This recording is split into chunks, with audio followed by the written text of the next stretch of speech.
마지막으로 차별화된 기술을 갖춘 우량 기업들에 대해서 살펴보려고 하는데요. 산업재 섹터에서 찾아보도록 하겠습니다. 산업재에는 어떤 기업들이 포함이 되어 있을까요? 네, 뭐 산업재는 이제 이름에서 또 역시나 느껴지시겠지만 예, 정말 다양한 산업에 들어갈 수 있는 뭐 머티리얼이 될 수도 있을 거고요. 여러 가지들이 분야가 있을 수 있을 텐데 최근에는 뭐 아까도 앞에서 얘기했었던 그 인프라 정책이 나온다 그러면 그 인프라 안에 들어가는 뭐 철강이 될 수도 있을 거고 네. 뭐 그 안에서 굴삭기를 만드는 뭐 캐터필러가 될 수도 있을 거고 뭐 유나이티드 렌탈이라고 하는 그 흔히 말하는 중장비를 제조해주는 뭐 미국의 대표 업체가 될 수도 있을 거고 또는 방산 무기를 만드는 뭐 로키드 마틴이 될 수도 있고 뭐 델타 항공 같은 친구들이 될 수도 있을 거고 다양한 또 산업의 영역 쪽을 아우를 수 있는 섹터라고 볼 수 있을 것 같습니다. 정말 많은 기업들이 포함이 되어 있는 산업재 섹터. 아무래도 최근에는 인프라 법안이나 뭐 인프라스트럭처 수혜주다 이렇게 많이 언급이 되고 있어서 관심이 많으실 것 같은데요. 첫 번째 눈여겨보고 계신 종목으로 앞서 간단하게 언급을 해주신 로키드 마틴을 소개해 주신다고 들었는데 네. 오랜만에 듣는 기업이에요, 사실. 네. 로키드 마틴이 어떤 매력 포인트가 있었을까요? 네, 역시나 이제 자녀를 물려줄 수 있는 기업을 선택을 해야 되니까 네. 산업재도 좋은 기업이 정말 많은데 오, 산업재라고 하는 거는 결국은 제조업인 거잖아요. 그렇죠. 제조업은 업황을 타게 돼 있죠. 그러다 보니까 10년을 물려줬을 때 업황을 탈 수 있는 기업도 물론 변동성은 밑에서 좀 있을 수 있지만. 그렇죠. 근데 기왕이면 제가 좀 좋아하는 업종이 웬만하면 업황을 잘 타지 않는 업종을 사실 좋아합니다. 오, 네. 그래서 플랫폼 비즈니스도 좋아하는 거고 빅테크를 저는 사실 그래서 좋아해요. 업황을 크게 타지 않으니까. 근데 이 제조업 쪽에서 특히나 제가 이 로키드 마틴이나 방산업체를 좋아하는 이유는 네. 업황을 그렇게 크게 타지 않습니다. 왜냐하면 그냥 쉽게 생각하시면 되거든요. 미국의 국방 예산을 딱 떠올려 보시면 천조국이라고 하지 않나요? 그렇죠. 무려 2020년에 국방 예산만 800조 원을 썼습니다. 근데 이 국방 예산은 민주당 정권이건 네. 대결 구도를 하지 않은 민주당 정권이건 또는 공화당 어떤 공화당 정권이건? 정권이건 그 매해 이걸 늘리면 늘렸지 줄이진 않았었거든요. 그렇죠.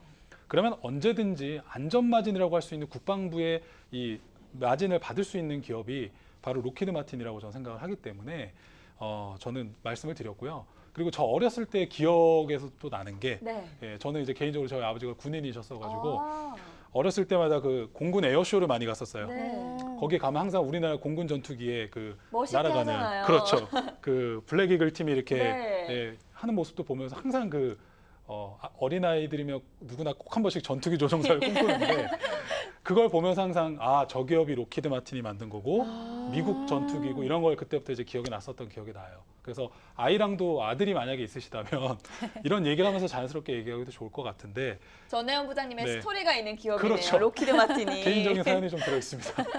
그래서 이런 기업들이 있을 텐데 결국은 아까 말씀드린 대로 강력한 투자 포인트는 미국 국방부라고 하는 그곳에서 나오는 예산을 어떻게든 쓸 텐데 그 예산의 가장 대표적인 무기 구매에 쓰여진다는 것이고 전 세계에서 무기 판매 매출액 기준으로 전 세계 1위입니다. 네. 그렇기 때문에 동사가 전투기도 뭐 F-35 많이들 보셨을 거예요.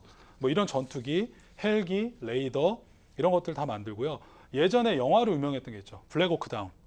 그 소말리아에서 미군이 네네. 블랙호크를 타고 가서 거기 이제 맷 데이먼도 출연하잖아요. 네. 그 블랙호크 헬기도 바로 이 로키드 마틴에서 만든 대표적인 회사입니다. 그 제품이거든요. 그리고 우리나라와 중국의 가장 큰 마찰을 일으켰던 사드 그 이 시스템도 회사였군요. 동사에서 만듭니다. 그리고 이지스라고 해서 왜 이렇게 배가 가는데 그렇죠. 레이더에 소리 안 걸리지 나는. 않는 그렇죠. 그 레이더에 걸리지 않고 가는 어떤 스텔스 기술하고도 네. 맞물리면서 그 주변에 있는 그 레이더를 통해서 주변에 한 번에 있는 걸 모든 걸 파악하는 게 이제 이지스 시스템인데 들어서 벌써 아시잖아요. 이게 전부 다 로키드 마틴이 만들고 있는 거예요. 그렇기 때문에 저희가 알고 보면은 많이 아는 정보들을 네. 다 네. 이 기업이 만들고 있었네요. 맞습니다. 그렇기 때문에 또는 최근에 또 이슈가 많이 된 게 무인 정찰기예요. 뭐 중동 지역에 무인 정찰기가 가서 그냥 이렇게 게임 콘솔 같은 걸로 조종을 해서 네네. 버튼 하나 누르면 그대로 미사일을 쏴서 그 원점을 타격한다거나 이런 기술이 점점 발전을 하잖아요. 그래서 최근에 로키드 마틴은 우주 사업까지도 또 굉장히 빠르게 진출을 하면서 이 분야를 다 망라하고 있기 때문에 10년 뒤에도 저는 로키드 마틴이 계속 무기를 잘 팔고 있을 거라고 생각을 합니다. 물론 평화로운 게 좋겠지만 네. 여전히 중국과 미국의 군비 경쟁은 계속되고 있고 중동의 어떤 이런 그 긴장은 저는 계속될 거라고 생각을 하기 때문에 로키드 마틴에 대해서도 계속 관심을 가져보시면 좋을 것 같아요. 일각에서는 미국의 힘이 국방력에서 나온다라는 말도 있는 만큼 미국인들의 네. 자부심이라고 할 수 있는 로키드 마틴, 자녀에게 물려줄 유망한 종목으로 좀 확인을 해보시면 좋을 것 같고요. 김수현 매니저께서는 산업재 섹터 내에서 어떤 기업을 가지고 오셨을까요? 네, 저희 상큼한 이 사슴이 뛰어가는 회사 로고 혹시 기억나시나요? 아, 네. 네, 디어앤컴퍼니라는 네. 기업입니다. 그렇죠. 요즘 엄청 올랐죠, 디어. 네, 엄청 네. 올랐죠. 뭐 네. 트랙터 서플라이나 다른 기업들도 있지만 디어가 단연히 많이 올랐고요. 올해 초에 저도 LS 엠트론이라는 회사의 기업 탐방을 다녀온 적이 있었어요. 국내 기업인가요? 네, 대동공업 있잖아요. 트랙터 회사처럼. 네. 네. 가가지고 난생 처음 뭐 트랙터도 타보고 네. 이랬는데 음. 생각보다 속도가 그렇게 빠른지 몰랐어요. 오. 그리고 무슨 보기에는 굉장히 느리게 갈 것 그렇죠. 같잖아요. 덜덜덜덜 가는 것 같은데 네. 뭐 진짜 스포츠카 타는 것보다 훨씬 재미있었고 안에 뭐 작동하는 거가 하나도 복잡하지 않고 다 자동화가 돼 있더라고요. 네. 아, 이래서 농업 기술이 뭐 K농업 이런 얘기가 나올 만큼 전 세계적으로 많이 되고 있구나. 그리고 그 위에 역시나 이 디어가 있구나라는 거를 다시 한번 새삼 느끼게 네. 됐어요. 일단은 저희가 뭐 올해 초에는 뭐 코로나 이슈 이후에 원자재 슈퍼사이클 얘기도 나왔었고 그리고 뭐 에그플레이션 이야기가 항상 그렇죠. 나왔었잖아요. 네. 그래서 그 안에 얘기를 들여다 보면은 뭐 기후 악화 때문에 커피나 뭐 3대 곡물도 많이 올랐고 뭐 가뭄의 그런 요소를 또 받은 것도 있었고 또 중국 신장 이슈 때문에 면화 같은 거 면화도 다 트랙터에서 이렇게 네. 그렇죠. 사실 따는 거거든요. 뭐 그런 이슈도 있었고 뭐 커피, 오렌지 뭐 이런 것들도 다 기계 없이는 아무것도 딸 수가 없는 우리 몸에 들어오기까지 다 디어의 이런 농기계를 거쳐간다라고 해석을 하면 편하게 느낄 수가 있을 것 같은데요.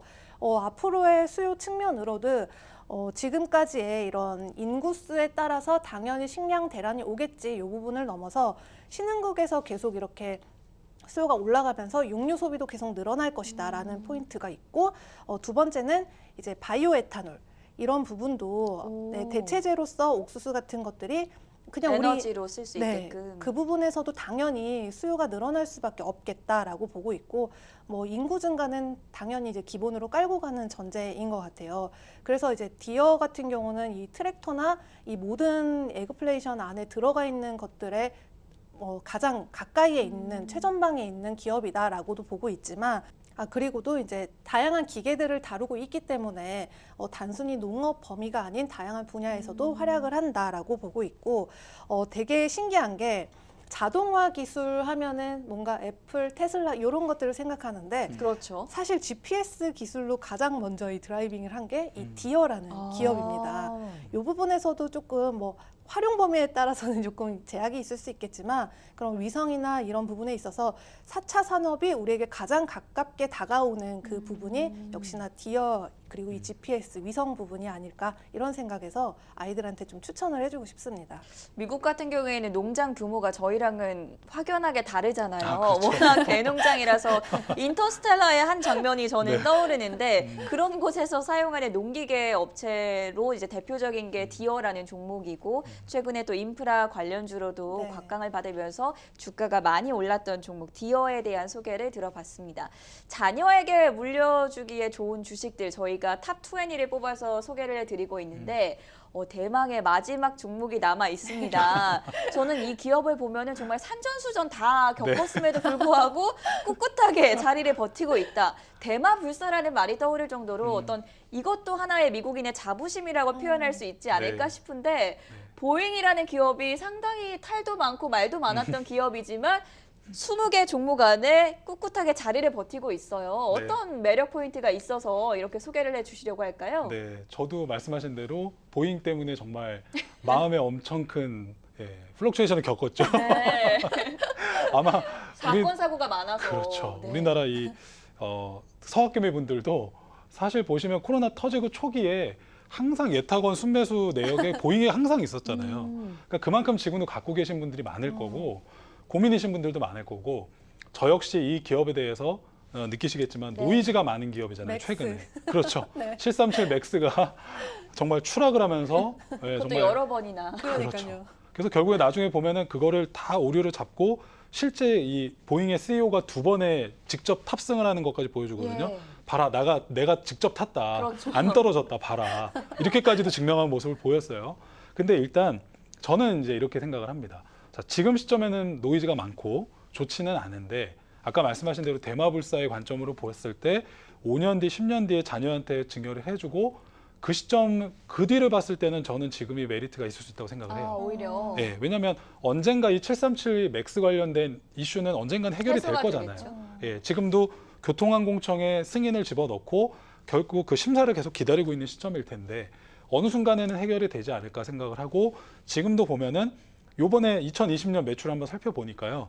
아니나 다를까 여객 그 상업용 항공기 매출이 28%밖에 안 되더라고요. 원래 이게 대다수 매출이었는데 결국은 방위 산업 쪽에서 45%의 돈을 벌어주면서 커버를 했어요. 네. 그러니까 잘 보시면 보잉 같은 경우는 여객기가 유럽의 에어버스와 양대산맥 딱 2개 기업만 만들잖아요. 그렇죠. 글로벌 기준으로. 근데 이 부분을 못했지만 사실 미국 기준으로 봤을 때는 국가 기관 산업이라고 할 수 있는 방산 쪽의 매출도 그 미국 내에서 로키드 마틴 다음 할 정도로 2, 3위 할 정도로 매출이 많은 기업이에요. 그렇기 때문에 미국 입장에서는 절대 이 기업을 포기하지 망하게 두지는 않겠죠. 않을 거예요. 그렇죠. 예, 그렇기 때문에 잘 생각해 보시면 지금도 코로나가 어느 순간에 완화되면 다들 여행을 가고 싶어서 지금 엄청 생각을 하고 계시잖아요. 그럼 그때는 분명히 이 수요가 회복될 수밖에 없을 거라 그때까지 버티고 국가에서도 어떻게든 전 지원해주지 않을까라는 생각을 하고 본인들도 그거를 유지를 할 거라 생각하기 때문에 이 기술은 여객기 기술은 굉장히 어려운 부분이 많기 때문에 결코 놓칠 수 없을 거고 이 기업이 창출해내고 있는 일자리도 미국에서 엄청날 겁니다. 그 밑에 된 하청 업체들도 굉장히 많고요. 보잉이 만드는 엔진, 그 엔진을 만드는 대표적인 업체가 또 GE잖아요. 제너럴 일렉트릭. 네. 예, 이런 기업들도 있기 때문에 이 업체 하나가 넘어졌을 때 앞으로 파생될 그 수많은 리스크를 생각한다면 저는 어떻게 보면 이렇게 접근하는 법이 꼭 옳을 수 있는가라는 퀘스천이 있는 분들도 있겠지만 저는 크게 봤을 때 이게 맞지 않을까라고 좀 생각을 해봅니다. 그래서 약간 좀 네. 이런 게 있는 것 같아요. 투자에서 가장 중요한 게 선반영이다. 네. 이런 얘기가 있는데 네. 이제 코로나 접종 엄청 백신을 맞고 있고 이제 나아지면은 네. 당연히 이게 또 늘지 않을까 이런 생각이 또 들더라고요. 네. 그래서 저도 오히려 지금처럼 노이즈가 많고 시끄러울 때 사서 어차피 자녀한테 물려줄 거니까 오랫동안 가지고 네. 있으니까. 뭐 5년 뒤에 10년 뒤에 봤을 때는 지금보다 분명히 나아져 있고 원래 예전에 그 모습을 회복해 있을 거라 생각을 하거든요. 네. 그래서 저는 이 부분을 주목을 해서 앞으로 긴 관점을 보았을 때 분할로 좀 접근해 보면은 보잉도 여전히 괜찮을 수 있다. 그리고 하나 좀 더 나가면 네. 에어버스도 저는 괜찮다고 생각하거든요. 오. 예, 에어버스가 항상 2위였다가 보잉이 이렇게 되면서 737 이슈 때문에 에어버스가 최근에 많이 치고 올라가서 지금 판매 기준으로 1위예요. 네. 지금 앞으로 인도되거나 계약되어 있는 대수도 당연히 지금 보시면 보잉 쪽에서 약간 취소가 나오는 걸 에어버스가 받아가고 있거든요. 그래서 에어버스는 지금 프랑스의 유럽 증시에 상장돼 있으니까 유로화로 환전해서 얼마든지 또 접근해 볼 수가 있어요. 그렇기 때문에 저는 두 개를 같이 갖고 가는 것도 굉장히 좋다고 생각을 합니다. 그래서 이렇게 둘 다 관심 있게 분할로 장기 관점으로 보시면 도움이 되실 것 같아요.